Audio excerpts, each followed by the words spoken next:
கர்மாவே பெரிது, கடவுள் இல்லை என்று கூறிய முனிவர்களின் அறியாமையை நீக்கிட வந்த ஈசன் தனக்கு எதிராக ஏவப்பட்ட யானையை தன் ஆடையாக்கி உடுக்கு, தீ, பாம்பு முதலியவற்றை ஆபரணமாக கொண்டு நடராஜராக ஆருத்ரா தரிசன காட்சி தந்த நாள்தான் மார்கழி திருவாதிரை.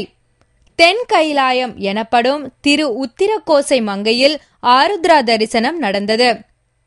ஆண்டு முழுவதும் சந்தன காப்பில் இருக்கும் மரகத நடராஜருக்கு மார்கழி மாத திருவாதிரை தினத்துக்கு முந்தைய நாள் அபிஷேகம் நடக்கும். அப்போது பச்சை வடிவாய் மரகத மேனியனாய் தரிசிக்கும் வாய்ப்பு பக்தர்களுக்கு காண கிடைக்காத காட்சி. அபிஷேகத்துக்கு பின் அலங்கார கோலத்தில் சுவாமி அருள் பாலித்தார். இந்தியாவின் பல்வேறு பகுதிகளில் இருந்தும் ஏராளமான பக்தர்கள் பங்கேற்றனர். சந்திர கிரகணம் காரணமாக அதிகாலை 4:15 மணிக்கு நடை திறக்கப்பட்டு பரிகார பூஜை நடந்தது. தொடர்ந்து 5 மணிக்கு ஆருத்ரா தரிசனம், பஞ்ச பூஜை நிகழ்ச்சிகள் நடந்தன. ஆதியிலே சிவனானவர் இங்கே அறையில் ஆடி சிதம்பரத்தில் போய் அம்பலத்தில் ஆடினார். உலகத்திலேயே மரகத கல்லால் ஆன நடராஜா இந்த ஊர்ல தான். அதனாலதான் இங்க தரிசனம் முடிஞ்சதுக்கு அப்புறம் சிதம்பரத்துல தரிசனம். உத்தரம்னா உபதேசம், கோச்சம் என்றால் ரகசியம், மங்கை என்றால் பார்வதி.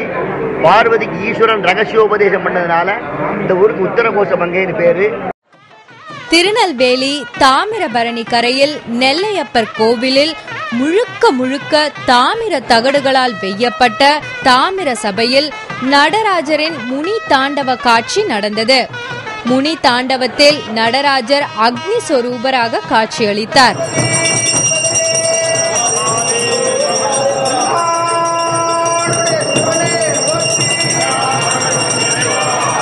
இதனால் தர்பை புல்லில் இருந்து தயாரிக்கப்பட்ட திருச்சாந்து எனப்படும் கருப்பு மை திருநீருடன் பிரசாதமாக பக்தர்களுக்கு வழங்கப்பட்டது.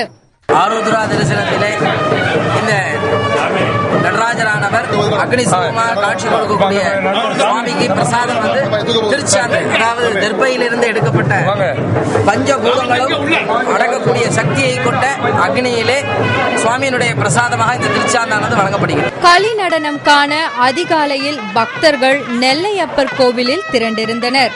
மார்கழி திருவாதிரையோடு ஆங்கில புத்தாண்டும் சேர்ந்து கொண்டதால் அதிகாலை தரிசனத்துக்கு பக்தர்கள் குவிந்திருந்தனர்.